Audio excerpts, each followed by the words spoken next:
When you make a film, you never know how it's going to go. I just kept hearing about it and hearing about it. Now it's become sort of this cult classic film. I've had some people, say hello to me on the street. How's it going, Mr. Wick? Yeah, I'm thinking I'm back.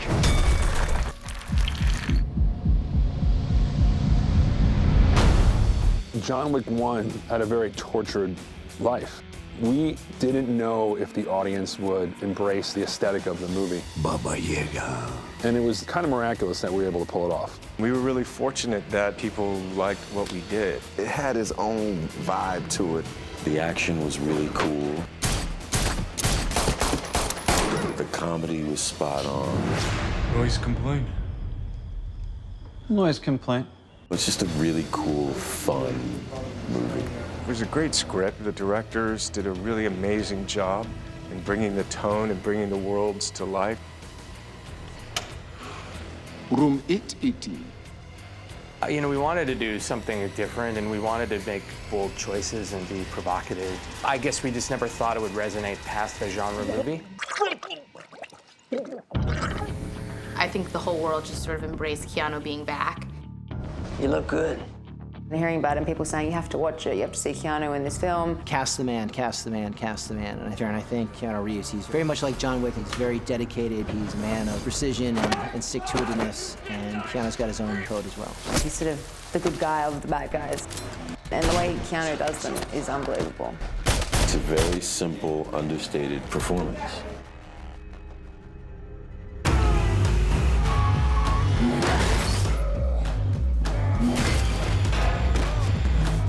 In a million years, we never would have thought we would be making John Wick 2.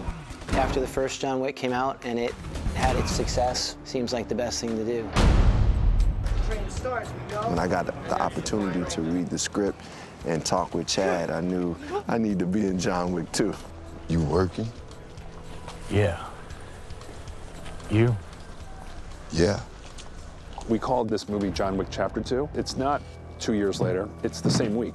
It is Chapter 2. And so we kind of sustain a lot of the same emotionality that we did in the first movie. How good to see you again so soon, Mr. Wick. It's been fun to come up with the story for the film, to figure out what could that be. Exploring the mythology, we're kind of continuing it. We're going deeper into it. How do you give them a mixture of the world that they know and they like, and give them a little bit more about that world that they already know, and then add to the top of that an expanded world with more characters? What could it be for this character? Like, what would bring him back? Well, you can't kill another dog. We don't want to do that. How do you give them an emotional way into this movie without repeating ourselves? What brought you back, John? A marker. What we're talking about in this story is the rules of the underworld, the rules that you have to obey, the rules that you have to live by. You came to me. I helped you. If you don't do this, you know the consequences. The past of John Wick comes knocking on his door, and the consequences of John's choices keep ripping away the world. One of the things that tickled me was the idea that we take everything away. We want John Wick to suffer. I love it when he suffers.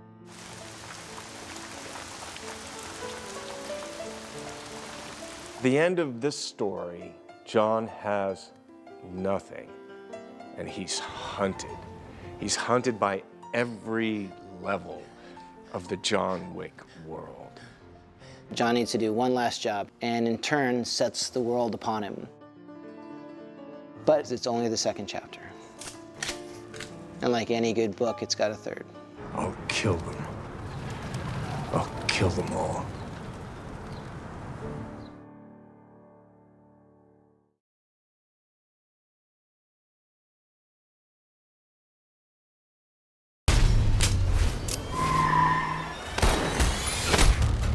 The tone of the action is such a great part of John Wick.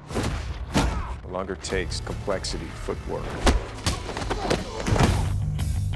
We wanted a project that let us do something a little bit more from the human side of things. Instead of just training an actor to do choreography, we just made Keanu pretty much one of the choreographers, one of our stuntmen. We pushed him harder than I think we've ever pushed anybody. You'll see him take his own falls, his own rolls.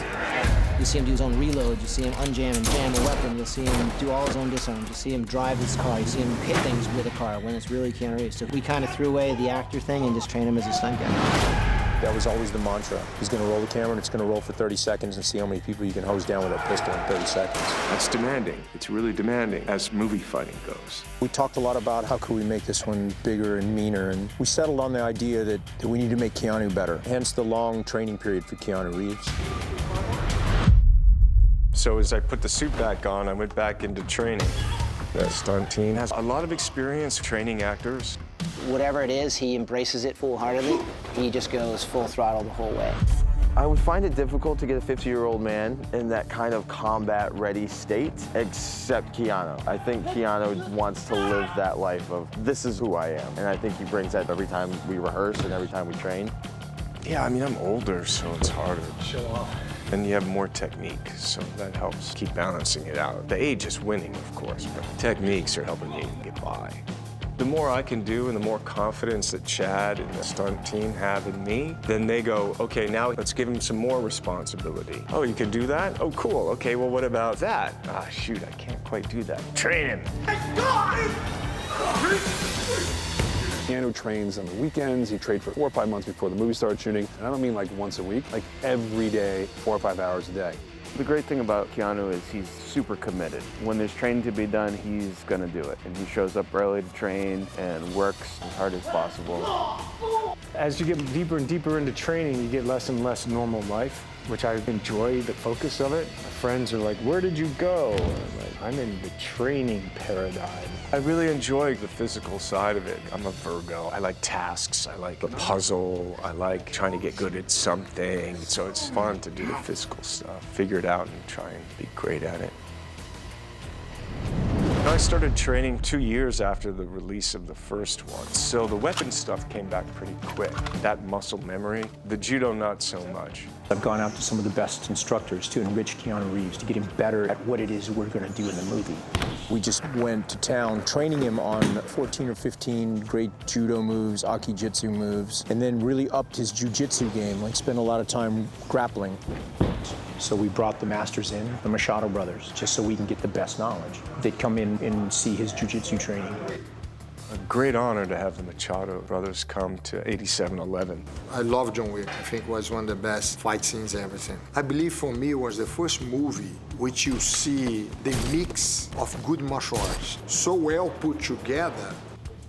What we did with Keanu, I start to see his knowledge. He's already very sharp in techniques. And we start try to improve the transitions. And like somebody come on top of him, he escape quick and go, grab the neck, boom, break. In every position, he know how to escape, how to set up, how to counterattack, and how to do the submission.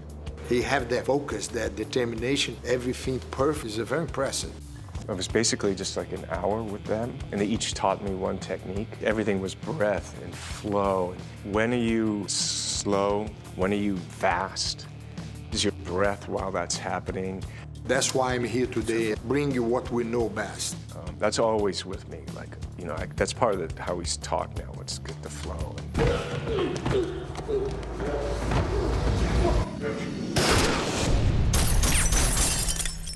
We wanted the audience watching our lead cast, who actually went through the training and got to do the action itself. The stunt team is built on mastery. They want A+ level work. And that's what I strive for. I strive for excellence. It's really kind of neat to be meeting these wonderful performers and artists who are like, yeah, we want to play.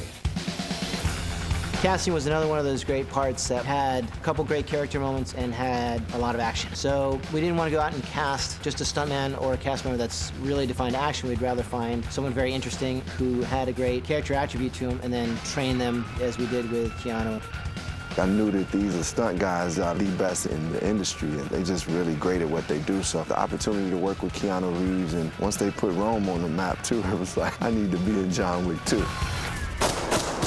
mom, and he's like, let's train, man. We got to do John Wick style. And I'm like, yeah, man, right on. So he's been training and training and training guns and jiu-jitsu and going through the WIC program. I've been learning a whole lot, and I have to say, it's like learning a new language. And I love getting to do the work, and it's hard work. You know, some days you go home and your neck is messed up for a week, but, you know, it's no time to cry or whine when you're working with 8711. I can remember being like, hey, you know, I messed up my neck. It's a strain or something going on, and, you know, I can barely turn it. It's like, okay, cool, just stretch it out. And then we got back into putting me in the headlocks and stuff. I was like, okay, all right, this is what we're doing.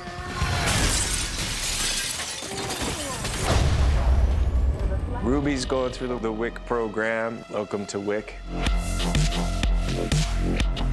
I said to Chad, how much of this am I going to do and how much is going to be a stunt double? And he's like, you can do as much or as little as you want. I think he knew then already that I was signing up to do as much as humanly possible. We really took a look at what her background was. So we worked with my strengths, which are boxing and martial arts. And so we really used her skill set, and that way it was a little easier when you're training somebody to not have to start from the beginning. He was like, what's the point of teaching you something you've never done before when we can teach you with your boxing how to just take that to another level. Heidi knew all of the choreography, and then we'd work together and she would teach me the safety kind of elements of it. Our fight scenes is so intense, and there were so many different moves, and we choreographed it 3 different styles, and we're in a mirror room, and of course Chad wanted to keep revising it. So it was almost like an improv. Like it really was like we were fighting, because half the time we were like, are we going with the uppercut or are we going with the, oh well, I don't know, let's just do this.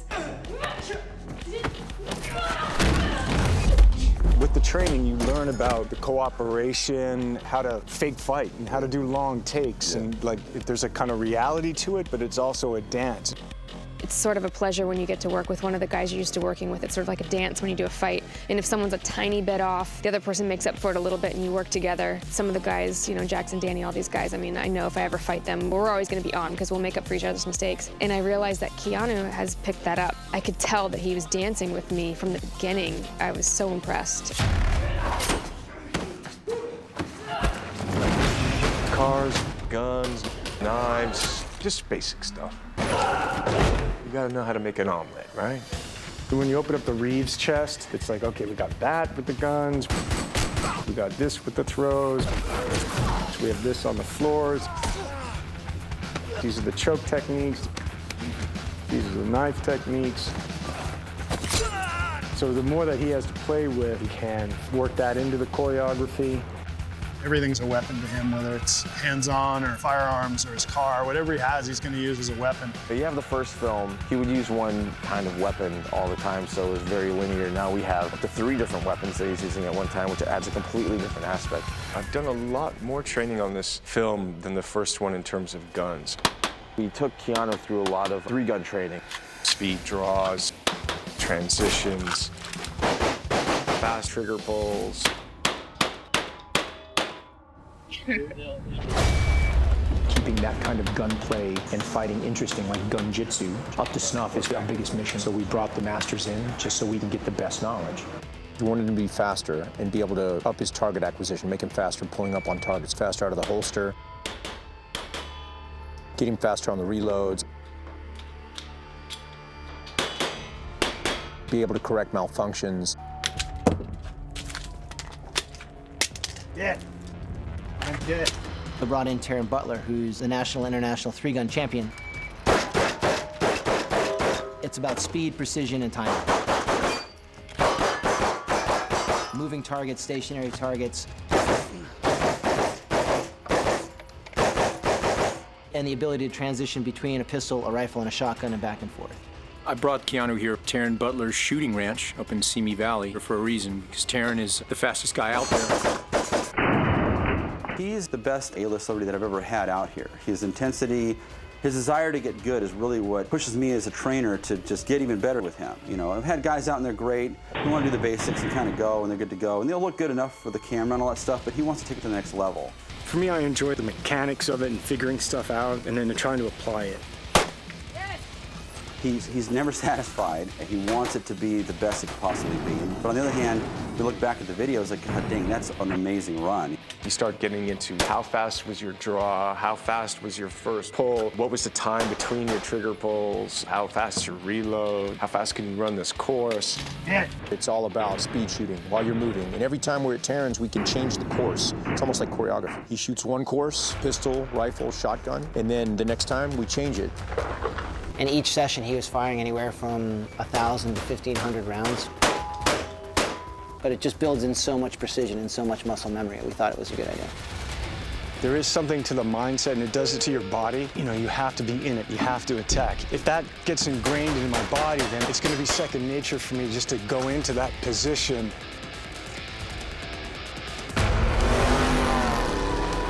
Our stuff came back pretty quick, through some 90s, 180s. We were knocking the dust off with Mr. Reeves, getting him back in the saddle, and sliding the Mustangs around a bit.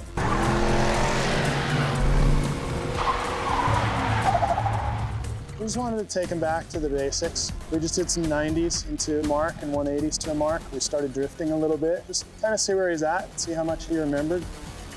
The 90s were right there. 45s were right there. The drifting was pretty right there. So reverse 180 was a little new, so that was fun.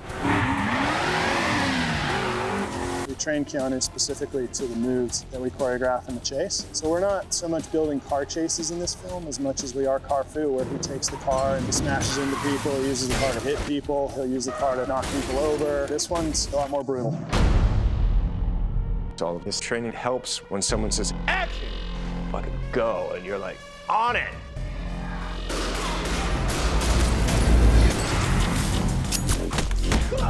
Working? Afraid so.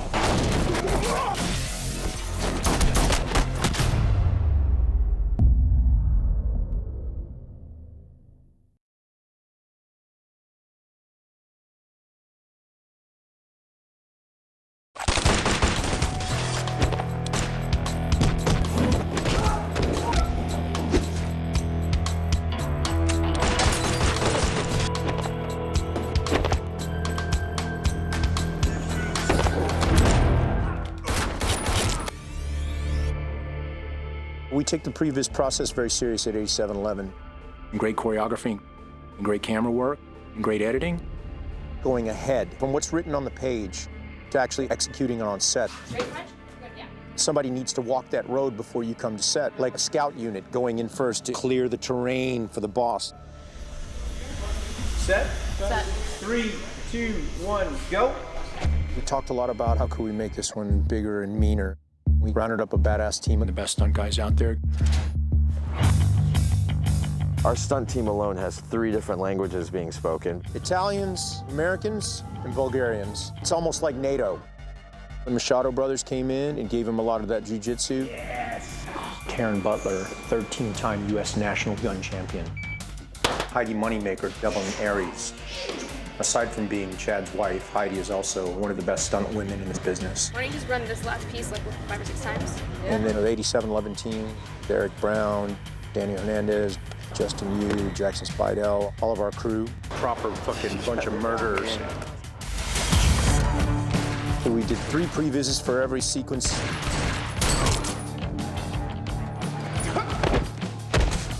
You're getting to investigate the choreography on your terms. So then you get to kind of say like, okay, well, I can't do that.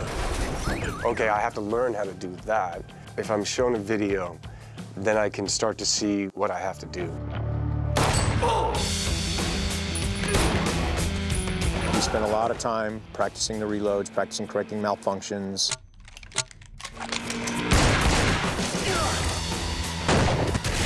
I would say that there's 2 things going on, the creativity and the problem solving. And even if it's like little pieces, you're still getting to know, like, okay, that time is coming in here, then I can do something. And you're always kind of learning from them.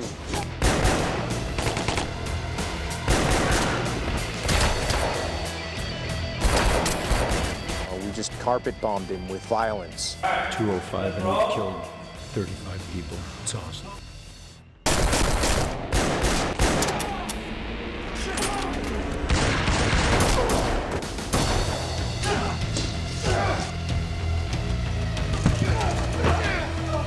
I don't think I've ever seen him watch a playback and go, okay, great. Oh, so I was too late. He's super committed. That's a few and far between trait in this business.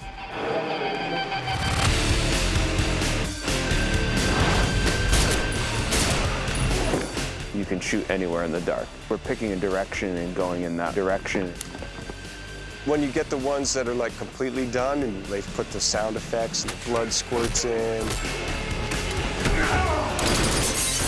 there's a lot of levels that it works on.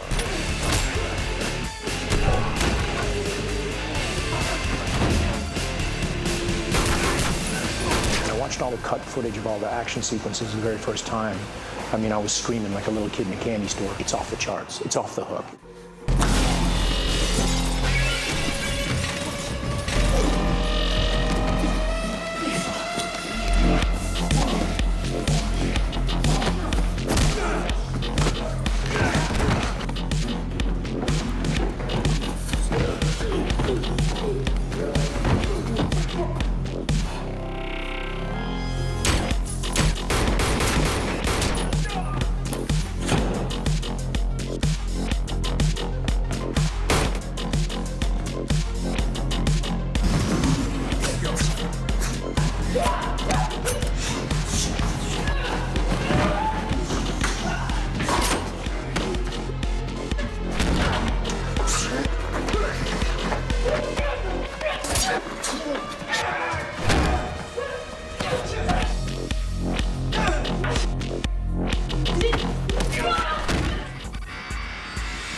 Even though it might not be the choreography of the film, you're doing choreography. We're doing great work out here. I'm really proud of what we've done.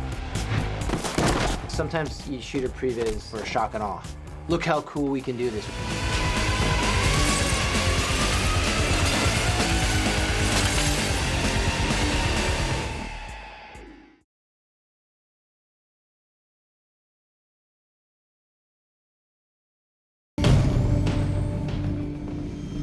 Tell Dwayne a little to his left. Just roll around a little bit. Touch to your left, Dwayne. There you go. Okay, here we go. Go. Close door one. Go. Find that infinity. Find the infinity. Cut! Chad and Keanu, they have a special bond. They've been together for longer than I've actually been in the business. They have a fun relationship, you know, they get to joke around, they're training with each other and one's teaching the other and so on and so forth. But now you have your stunt double kind of like, you know, directing you, which is not, I don't know if I've ever heard about that ever. Yeah, you open this one. Yeah. And there you go. That'll be our end. You see that kind of trust and that sort of brotherhood that they have and have had for so long. And they're so much alike in so many ways. It's fun. It's fun for me to watch them. But do the roll. Draw, look, and go. Okay. Chad's creating something that the world hasn't quite seen yet. Keanu does some of the most amazing stunts for an actor. Like, they are a great tandem with great vision. They discuss everything every day. To watch them work together, you know, Chad and Keanu is it's not even work anymore. We all know each other so well, so it's a lot of fun.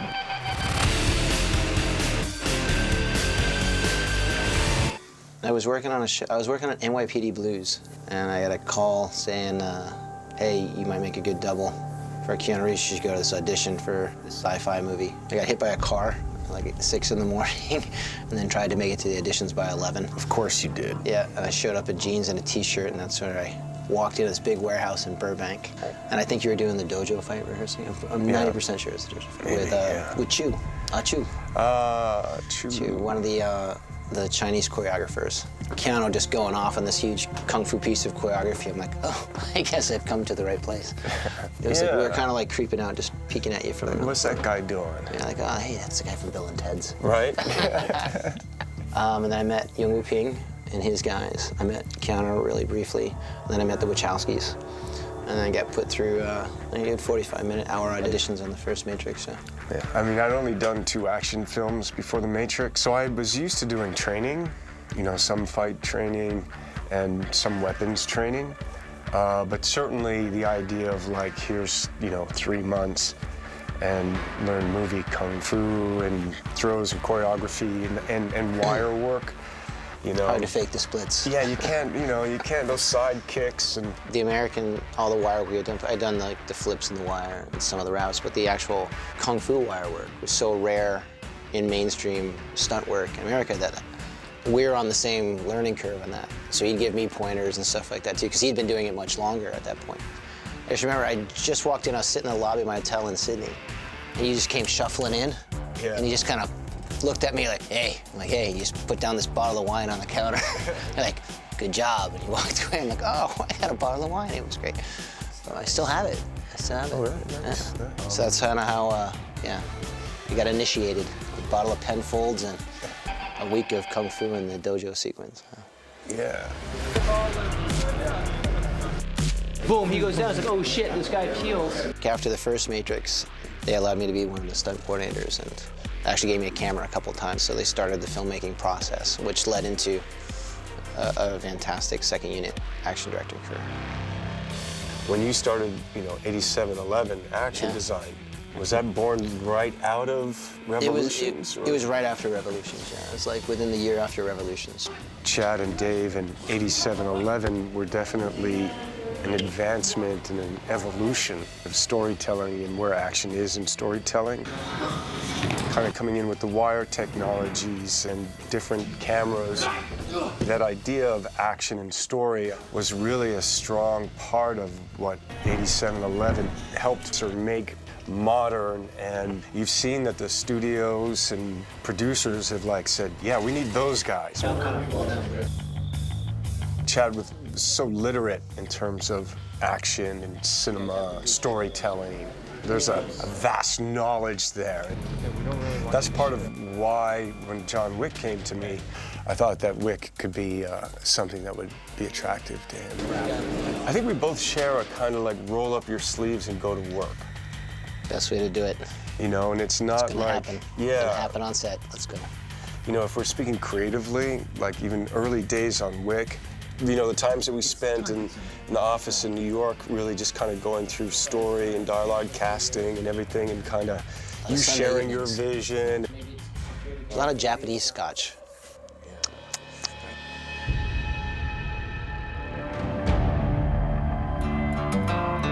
Is it good on camera? Through John Wick Chapter 2, we worked even more, had more involvement creatively in terms of story and text and dialogue and stuff. Look, everything. Look, feel, vibe, yep, even the set pieces. Chad, you see Toby, right? I see it, yeah. So when I get up, I can throw him a look over. Absolutely. Our taste is pretty aligned, so there's never been any question. It's just so what are we gonna do? I really like just a simple scene of Gianna. Keanu came up with the original idea. That we were just sitting in 8711 one day, and he I got a pitch for you. He came walking in with excitement. We're like, oh, what about this? And he explained the scene. It's in a bathtub. I'm gonna get her, but she's gonna cut her own wrist. I was just like, oh my God, that's genius. And we'll do it like this. And just from that one little speech, how it came out in the movie. So that's my favorite one, to collaborate and really pull off and see how it came out. Justin! Yeah, I got it for you. Go! Action! John Wick Chapter 2 is Chad's first film, right? Second film, but it's the first film that he directed. And so it's the first of that version of him as a director. You can see, he's amazing at what he does. Just right when he says go, just kind of give me that. Tim! From the artists and the crews and everyone, follows that captain, that visionary. Chad has a definite, practical understanding and creative vision, a really great sense for story and pacing and knowing the audience, and it's cool to be working with someone like that.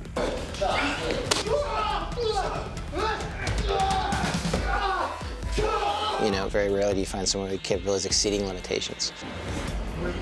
The actor or the cast member becomes the key pin or the keystone to it. Your film methodology is based on that keystone. So if that keystone is only a 5, that's as much as you're gonna get. If your keystone can remember 50 moves in a row, do long takes, remember all his lines and act while he's doing the action sequence.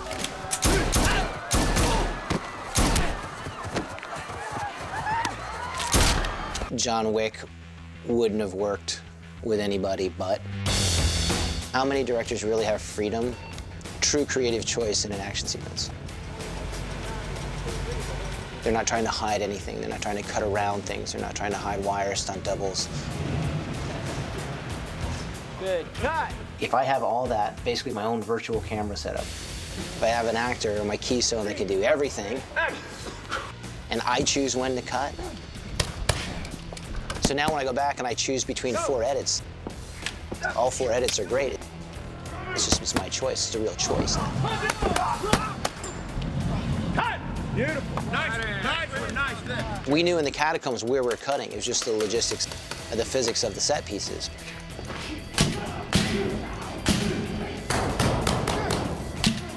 I'm not, okay, we'll take it up to here, and then because he drops the gun and he trips over his shoelaces, I have to cut here. He has to do that sometimes. I would say that there's 2 things going on, the creativity and the problem solving. I think that's what we all inherit from the vision. And open up to me, so you want to see that boom. Hi-ya! It's like, how do we do it? And then what could be cool within that? We did steal the expression from the Wachowskis, is the best way to fake being good is to just be good. Working with Chad is fantastic. My side of it's really cool to watch him do his thing, get a chance to do his vision. That's a wrap on John Wick 2. And to see people respond to his vision. He just goes full throttle the whole way. Whatever it is, he embraces it full-heartedly. He comes in with an empty cup and just soaks it all in. Chad and Keanu, they've been together since the Matrix movies. They've known each other so well, and they've been the same character so many times. What was that movie? Thumbsucker. Thumbsucker. I did a cool bicycle stunt for. I fell off a bicycle from the Thumbsucker. That was up in Oregon somewhere. I like those little things like that. So for them to be the same character so many times, they're really building this vision together. Well done. Well done. We don't want to work with anybody else.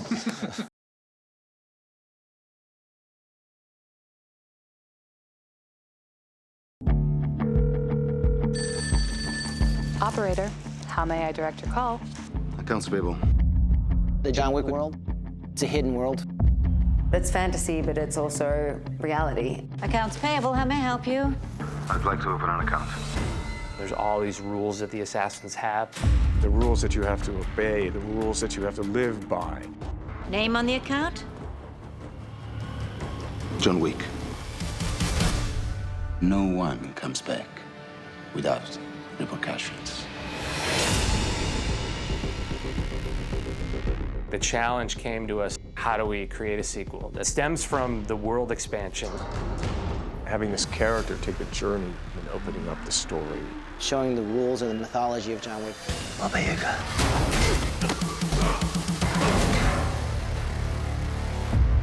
In the first film, we dealt mostly with the Continental Hotel in New York City.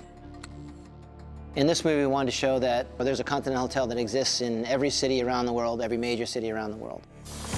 The city that best kind of exuded the style and panache that we wanted to have in our film, especially with the suits and the look and the style, was Rome.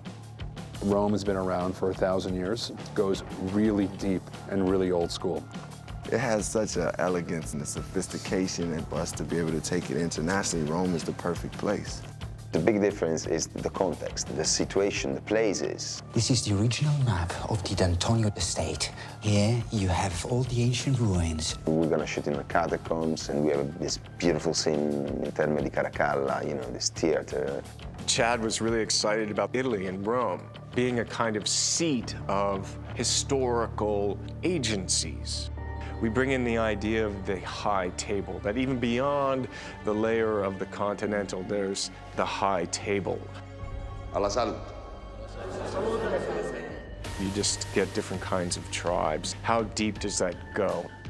You know, in that first picture, there was the gold coin, which was a kind of entryway into the world of the continental, the underworld. Ciao, John. What we're talking about in the story is the rules of the underworld. I don't want to be here. Please, don't. You have to always honor what we call a marker, which is a debt that any high-level person in our world can trade for a service. And that's where we find John in this one. For a man to grant a marker to another, is to bind a soul to a blood oath. John's world is a world of rules, and you can't break them. And John learns that the hard way. I am so sorry. Your life is now forfeit.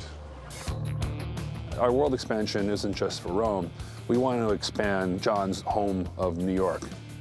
We wanted to really build up the underground of New York. Where do our hitmen go when they have nowhere else to turn? We're establishing an underground of killers who don't go by the rules, who don't wear suits, that live in the shadows and live among us, and we don't even realize that. You know, they put it in everything. Hey, man, you got a quarter? We always thought, wow, if you had to be an assassin and if you had to be an information gatherer, you're almost invisible as a homeless person. John Wick. You're not very good at retiring. I'm working on it. We wanted somebody that was the head of all this information gathering within New York City. Everything about the Bowery King is kind of cool because, you know, he's not what he appears to be at first. And his relationship to Wick is a long one. They have a history. Oh, and remember, you owe me. You don't want me owing you. He wanted to put into the everyday world that this underworld is living amongst you. It's almost like everybody's an assassin.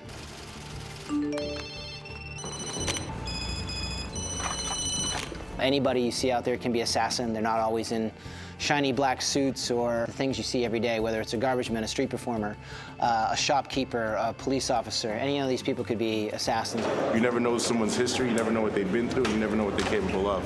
All around you, there is an alternative universe of assassins and killers who are part of this world. They're in the fabric of our society. We just don't know where they are. The guy serving you coffee and giving you your bagel at the bodega might in fact be a highly trained assassin.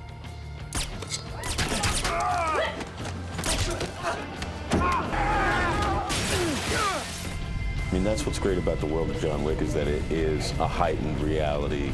They sort of take ordinary things, places, put a little magic dust on it, and suddenly it's this other world.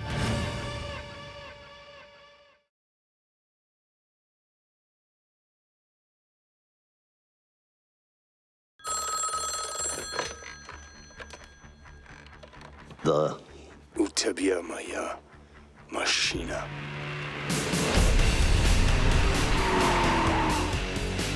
At the end of the first movie, we see John leave. He's gotten a little bit of his vengeance back. He walks away with his new dog, but he still doesn't have his car.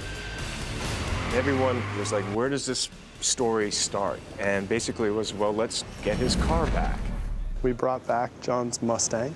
We've kind of held to the Wickian motif of using the car as a weapon. We had 5 or 6 Mustangs. Some had different roles. We had some that were hero cars that were, better for the interior, some that were better for the exterior, some that were better drivers. One of the Mustangs was a pod car. Robert Nagel drove it. It's a car that's got a driving pod on top of it, and he drives it. It allows Keanu to focus on acting. We added some motorcycles into it, which I think will be fun. Getting hit by that just never sounds fun. We hit some people with cars, and then we hit a lot of dummies with cars. So you see it happen really, and then subliminally we're feathering in these giant hits that no one could actually survive. That car is going to drive this way and pull the motorcycle there, and there's going to be a collision right there. There's no real safe spot in this area, so if you don't need to be here, don't be here. We closed down Times Square at night, the heart of New York City. I've never done that before. Our first car action sequence is like 2 or 3 minutes straight without any breathing. We T-bone a motorcycle in the heart of Times Square, which is just really, really amazing, and most movies don't get to do. The stunt guys really were incredible. I was nervous how many cars we needed, but they nailed it on the first take. Wick just is becoming a better and better driver on each movie. That was good, man. The car stuff came back pretty quick. The more I can do and the more confidence that Chad and the stunt team have in me, then they go, okay, now let's give him some more responsibility. Look at that. Oh, fuck yeah. That's what I want to get coming out of the warehouse. That's what, for me, is really thrilling. And I think it's also such a great part of John Wick.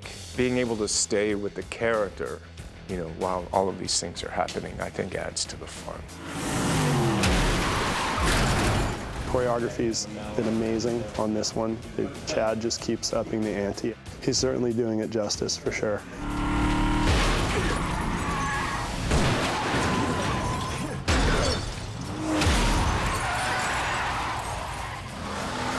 Kung Fu or Gung Fu or Car Fu, they all help define the world. We had to bring back Jeremy Fry for John Wick 2. He did such a great job driving in the first one, and in my opinion is the best stunt driver in the business.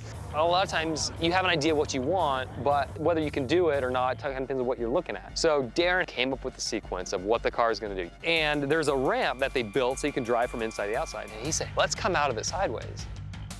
Even at 5 miles an hour, man, that little ramp, it was a bit of a cocoon because we want to hit this thing fast. And I just didn't know if the car would handle it. So I looked around, I find this stack of these 1/4-inch steel plates. They put the stuff down and it was beautiful. It had this slope, like a skateboard launch ramp. So we do it and, okay, try this and try this and try this. At the end, they're way behind schedule. So on the 5th one, I finish and I'm listening and I don't hear anything. Hey, somebody get Jay Fry out of the truffles, have him come look at this. I walk over and everyone's gathered around the playback monitors and oh my gosh, it looks so good. Everything, for some reason, it had just come together and it just looked super cool. It was just this kind of thing we hadn't seen on film before. We wanted to kind of make something cool.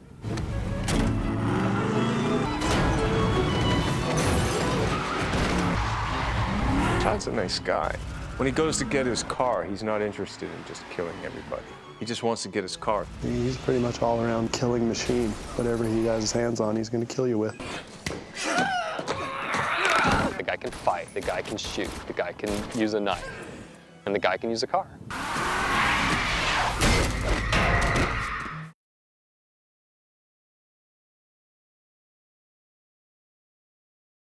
People always say, so is John Wick gonna be bigger and better and huger? And I'm like, that was a black belt. This is like 3rd degree black belt.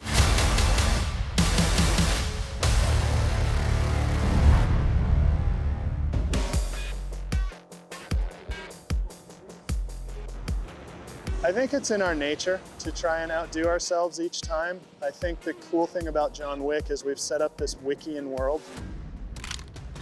We want to expand the action, we want to expand the characters, we want to expand the world. We're trying to create new things, we're trying to make it more exciting, more action. 8711 was the first to really kind of take this model of stunts and say, okay, we're going to train our own people, we're going to train other people, we're going to create this culture of performing, directing. And so they brought both an action design and an action aesthetic of how to shoot it, which I think people really appreciated. The 8711 team come on movies to help facilitate their vision of the action. They take what I'm trying to get out of a scene, conceive something even more elaborate than what I was hoping for, and then execute it. And working with someone like Chad, he's very specific. I try to spend as much time as I can with the choreography team, giving my input about what I want out of the character. And then we all sit down and come up with a curriculum of moves and motion that we want the character to have. And then the choreography team just tries and tries and tries as many different combinations of the different variables that we have. And we pick and choose what fits best in what scene. We would always choreograph what we call master takes, doing it from beginning to end, all in one take. We're memorizing it while we choreograph, because we'll do the first section. We choreograph the first section. Okay, now let's go to the second section. We always just end up running it front to back. So I'm getting everything ready ahead of time through the previs process. Previs helps us sight in where we're going with our choreography. We didn't know exactly what the camera's going to do, so by the time it's time to do it, we have to make a few minor adjustments. It allows Chad to see it. We give him options and give him ideas. He always knows how to capture it perfectly. We had J.J. Perry that ran the overall stunt team and the fight choreography team. He's kind of the quarterback in the whole team that we have for the action. And JJ's attitude is so fun that it's hard not to follow him into battle. Here we go. Good energy, guys. Get it. I'm really grateful for the opportunity to have that instruction and support. What 8711 loves to do is keep the camera on the actor, which is a challenge for an actor because they need to put up a lot of training. But you know it's that person and you feel the emotion.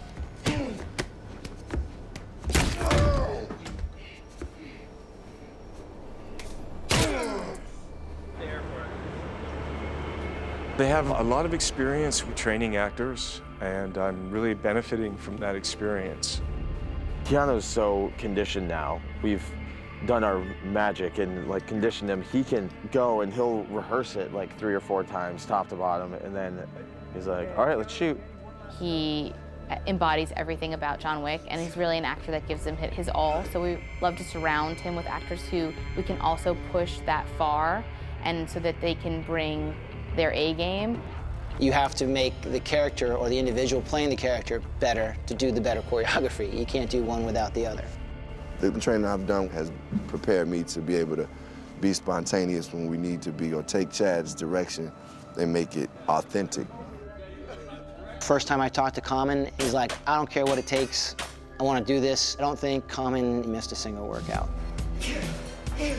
It's great when we have an actor who can also do his own stunts because the scenes just feel more authentic. I am super psyched about the first Cassian and John Wick fight. We've had Keanu and Common rehearsing, then they get into a shootout fight. You're not having a good night, are you, John?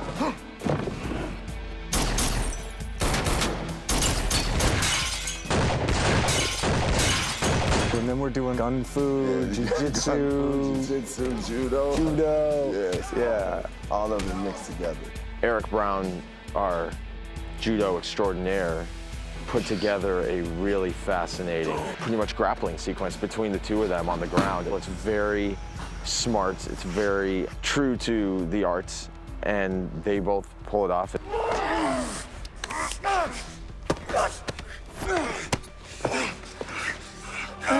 You're just in it, man, and I really enjoy that.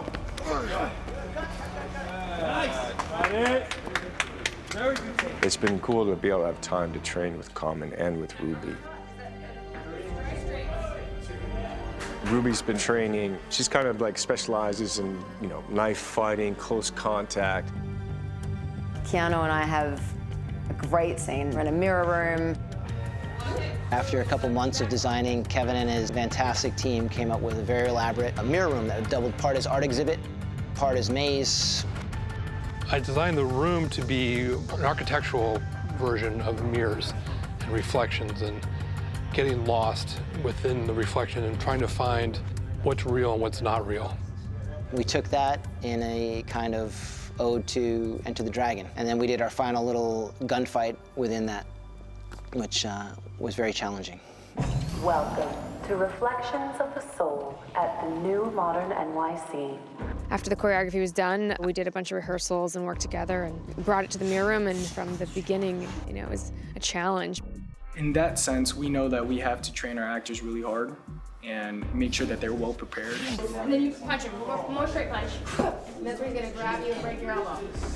They've come in here and they've trained hard and they've, learned to perform these fights in rehearsals, but when they get here, they're all turning it on, and it's gonna make the scene just amazing.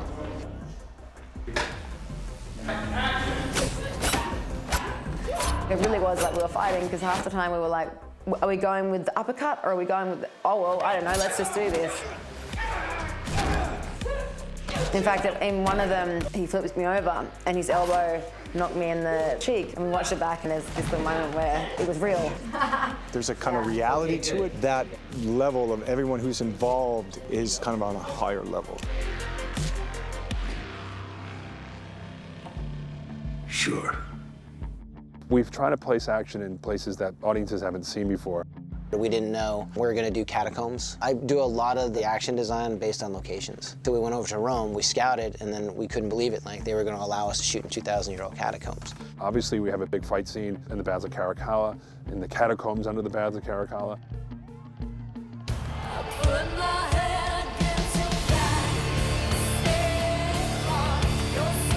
And we had to shootout through the rock opera into the catacombs down underneath the tunnels. Okay, we went down there, no one wanted to touch anything. And the location manager, they overheard me talking about, well, the stunt guy, he said, oh yeah, you can hit this wall, no problem. And I was like, well, the stunt guys are gonna bounce off the walls. He's like, oh yeah, I've been here 2,000 years, you know, heard it. You can't find those places just anywhere else. It was kind of really a blessing because we knew we wanted to shoot the outside. And then when we discovered that there was tunnels down there, it was kind of opened up a whole nother kind of chapter in that scene. It's impossible not to be lost in these scenes as an actor when you are surrounded by all that greatness. We have a really big Russian sequence in the taxi motor house. У тебя моя машина. Baba Yaga. The Russian fight was a fun one. Some really good performers in that. That's right. Russian fight. Look at him. So he comes in here to look for his car, finds his car, gets in it, gets caught, and then he's pretty much stuck. There's nowhere to go. People just start surrounding him, and this fight happens. So we do the dance. Chad, as a director, he pretty much already knows what he wants to do. He already have everything planned out in his head, so there's no time wasted. Coordinate all these fight scenes, coordinate all this stunt. You have to be very professional because you have to make decision like that. It's like 10, 15 seconds. They're very professional. They've been around and they know exactly what they're doing. Mir. Mir. We are always chasing the clock. As a fight guy, you want all the time you can get to shoot the action and make it as perfect as possible. Sometimes they get a little frustrated because I make them rehearse like crazy. But the most important thing I'm doing is the mission, and that would be Chad and his film. The second most important thing are my men. I will do anything I can to help my guys be ready for what they have to do. The final product is always going to be much better that way. We're not pleased until JJ and Chad are pleased. Our job is to fulfill their vision. Seeing them happy is the world to us. It's a good lad.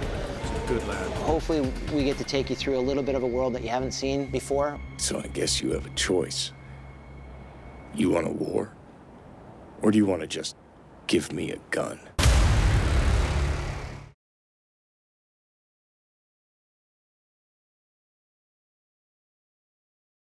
John Wick is a man of focus, commitment, and sheer fucking will. He once killed 3 men in a bar with a pencil. I know, I've heard the story, with sir. a fucking pencil? Who the fuck can do that? John is an assassin, and anything he finds, he can use as a tool. We're getting him better tools in this movie, better weapons. We're upgrading him in everything. That's it. You have the different characters, and with each character you can bring a different style, and with each different style comes different weapons that those people use. We didn't invent guns, and we didn't invent martial arts, and we certainly didn't invent it in cinema.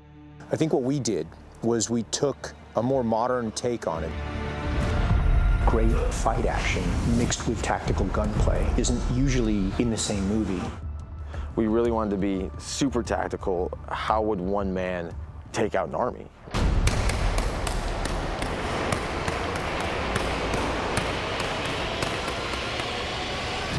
We really had to use a little more of the armory to see what different weapons we could get our hands on. Good afternoon, Mr. Wick. It's been a long time. I'd like a tasting. For the handgun, this is the Glock 34 TTI Combat Master. It holds 24 rounds of 9mm. We've done a trigger job, so you can shoot a lot faster. A textured grip job, it feels good in your hand, it doesn't slip around, and also the gun cycles faster. Flared magwell for easier reloads. And in flared magwell, so you want to do super fast reloads, it's just flared, you can't miss it. What's next? Something robust, precise. Robust, precise. This is the TR1 Ultralight. This is a 223 or 5.56. Very powerful. It's got a Trijicon scope on top. This is for close and long range. So you can hit stuff out to like 700 yards with it. And this one here is a little side scope, so you can get all this really close stuff really fast. It makes everything so easy to hit. Could you recommend anything for the end of the night? Something big, fold. The next big gun would be the Benelli shotgun. Lighten the bolt carrier, we ion bond it with a hard coating, open the loading area so you can load it super fast, do a trigger job, it's got a light trigger like on the rifle and the handgun. Custom bolt carrier release and charging handle. Textured grips, should your hands get wet. A lot of details, oversized safety, oversized bolt release, charging handle, just all the details to make the gun really easy to shoot, easy to load. An Italian classic. All of these weapons have been, gone through the springs, the triggers, the slides. It's like butter. Dessert. Dessert.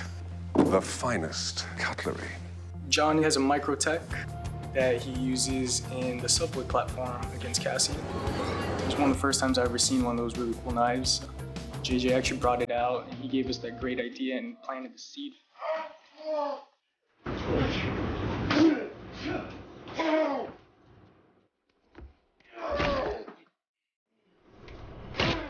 The biggest weapon he has of all is just his bare hands. We were thinking about how do we want Keanu to fight. We were thinking worst case scenario, hit him in the neck, poke him in the eye, kick him in the nuts, throw him, break his arm, break his leg, choke him out. Elbow, elbow, elbow, knee, knee, knee, worst case scenario. And Brazilian Jiu-Jitsu played a major factor in that. Chad got his Jiu-Jitsu from the Machado brothers. So we brought the masters in just so we can get the best knowledge. Through the Gracie family and the Machado family, they took Japanese Jiu-Jitsu and they just developed and developed and developed and developed and developed it, so it became a very efficient form of ground fighting. Brazilian Jiu-Jitsu. It's a chess game. The checkmate is to get in a choke or to get to armbar. Concentrate 100% in ground fight. We take a lot of the principles and we try to spice them up a little bit. Here's what would it be like with a firearm?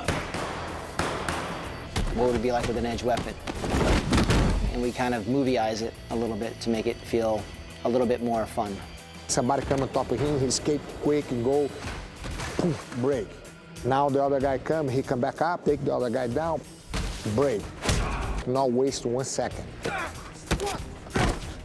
All takes place on the ground. It's very tactical, very smart. It's very true to the arts. It's a lot of wrist locks, it's a lot of chokes. You'll just be picturing like the octagon. One event here, another event there, or he's just shooting them in that face. There's definitely more variations of ending a person's life in this movie. You always have car. You always gotta have the car in there. The car foo.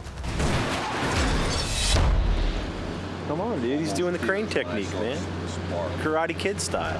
Rather than chase with cars, John Wick takes his car and hits things with it. John uses the car as a weapon.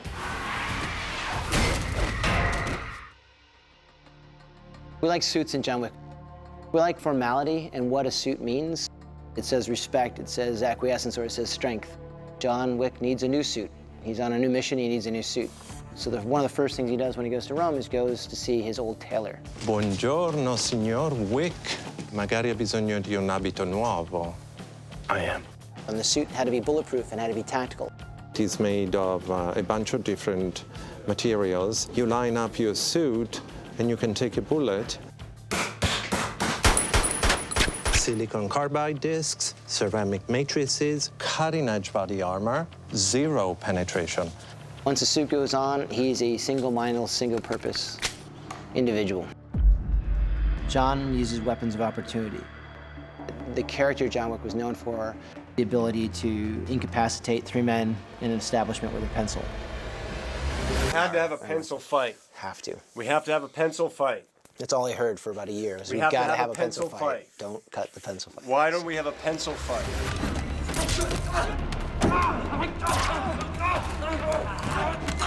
It's a pencil, and it has a pointy, sharp bit here, which is really great for entrance. It's fairly sturdy. If you're gonna jab it, you kind of want to like have your thumb over the top. You want to have a braced action going on it, so you always want to try and have bracing going in.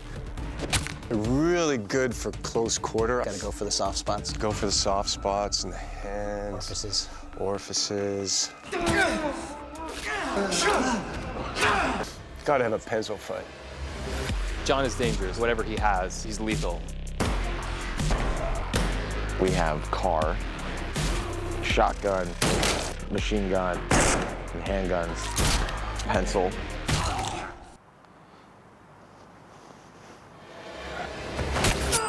Oh no, and his knife. He's all around killing machine. Whatever he gets his hands on, he's gonna kill you with. John Wick have no guns, no knife. We have a chance.